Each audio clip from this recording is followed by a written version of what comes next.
ba tayo na laging ganito na lang? Hindi! May pagbabago, pero parang hindi pag-asenso. Tumigil ka na sa pag-aaral, hindi ka na nag-aaral na mabuti. Yan talaga ngayon, ate. Mahal ang bilihin. Siguro wala kang pakialam sa paligid mo. Ang daming nangyayaring pagbabago pero ang daming nangyayaring hindi naayos. Sa batong bansa natin, walang asenso. May pagbabagong nangyayari at wala kang alam.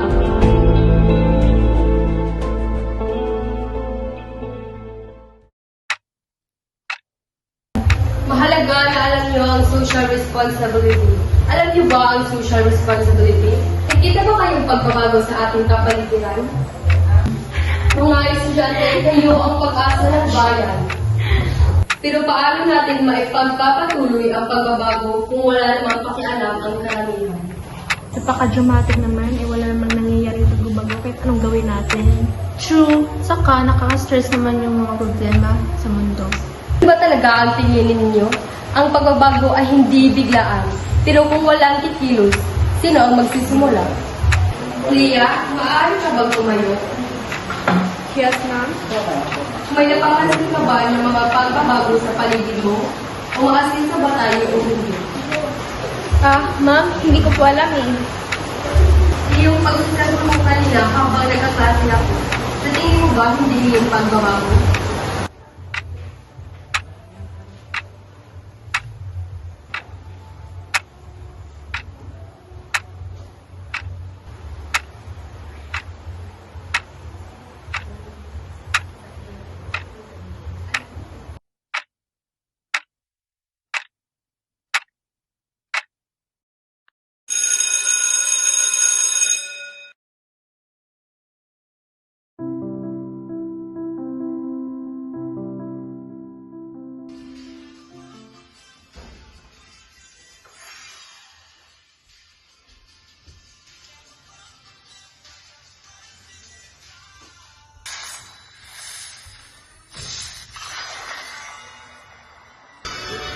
Leia, ano ba yan? Puro ka na lang cellphone. Wala kang ibang ginawa buong araw ah. Ano ba, Nay? Nag-aaral ako dito sa cellphone eh. Nag-aaral o nag-ML?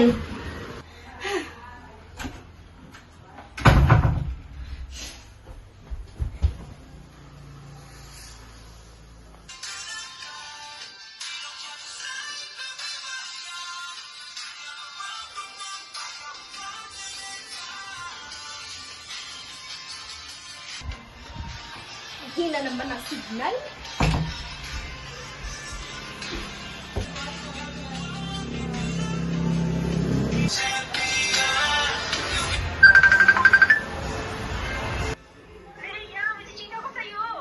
Ano ba sis? Naglalaro ako eh. Ha? Sino? Ano ba to? Burn out na naman?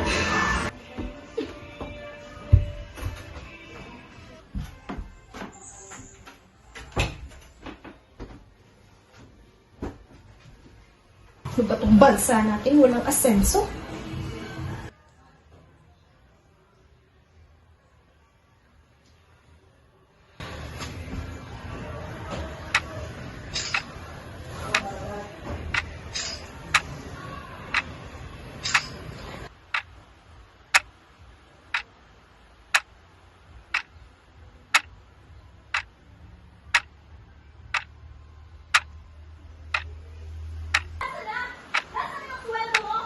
Wala nga, di ako nagtatrabaho. Ano ka ba? Ano ba? Ba't di ka nagtatrabaho? Ano kakainin natin? Ano ba? Wala natin yung magkain. Wala ka bang gagawin? Iba na nga, wala nang pasok. Anong wala? May trabaho ka. Lahat ng iyong sweldo mo. Ba't di mo binibigay sa akin? Ano sa gagawin natin? Ano nga nga? Lahat nilang bayapang sa akin. Ha? Hindi mo sinabi na sa kasi. Ano bang magagawa natin? Wala nga tayong alas makain. Ano ba ni Ganor? Magtrabaho ka? Wala nga, wala. Anong wala? Pumunta ka sa palengke, bumili ka ng mga lutuin mo doon. O ito, 100. Lintik na buhay to!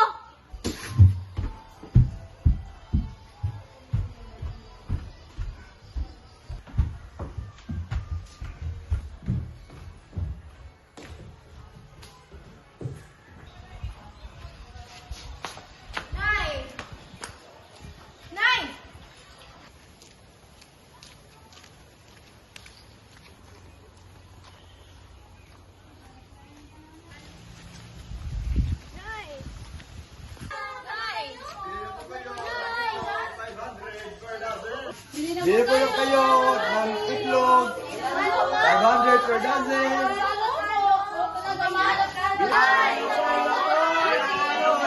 Fresh farm eggs, 500 per dozen. 500 para sa itlog? Ano nangyari? Ano ba naman to? Kahapon 60 pesos ang kilo ng bigas.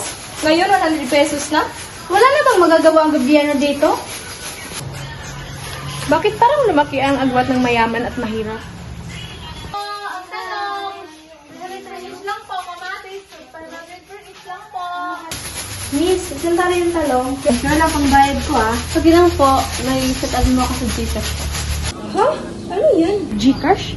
Para ang daming nagbago. Saan na ako dito? Asan na nga si nanay?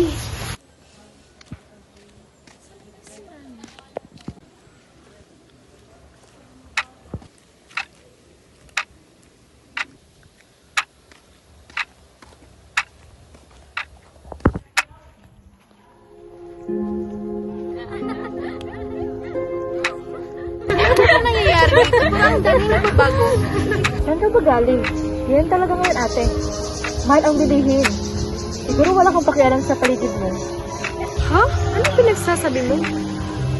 Yan ka kasi ate, hindi ka kasi nakikinig sa paralan eh. Palagi ka lang nag-MN. Ha? Sino ka? Ba't mo alam?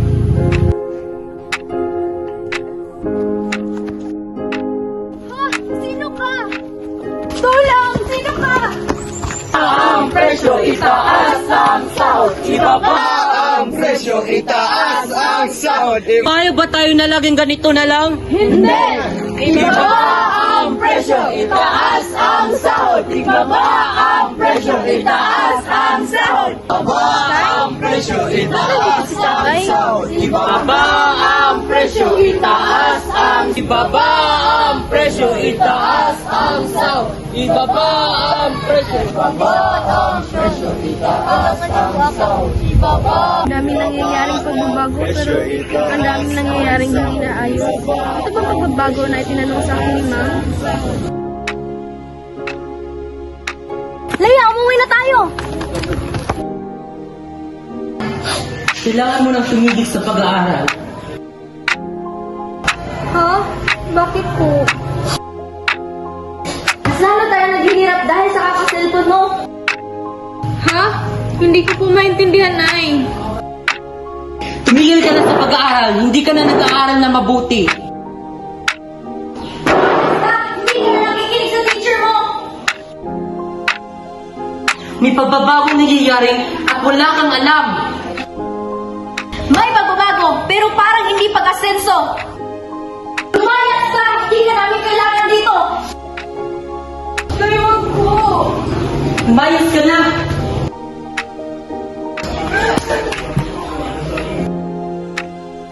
May pagbabago, Leia. May pagbabago.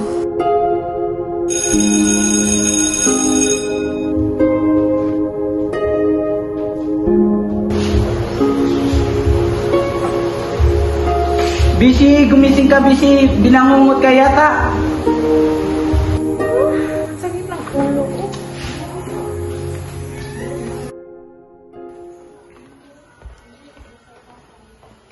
Okay, Leah, may nakikita ka bang pagbabago sa kapaligiran mo?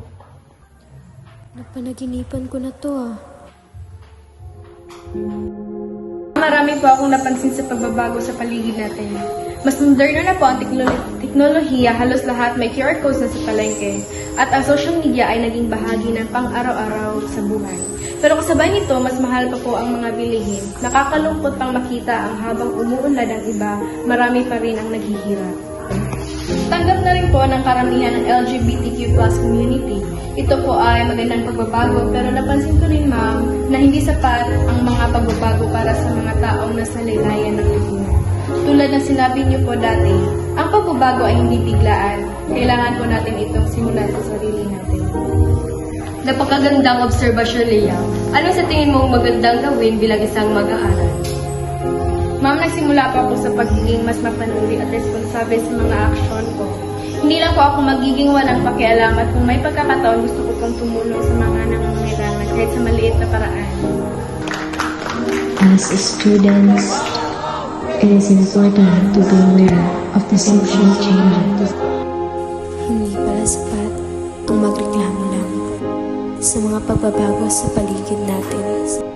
Kailangan ding magbago ang pananaw at pagkilos natin. Dahil ang pagbabago nagsisimula sa akin, sa atin.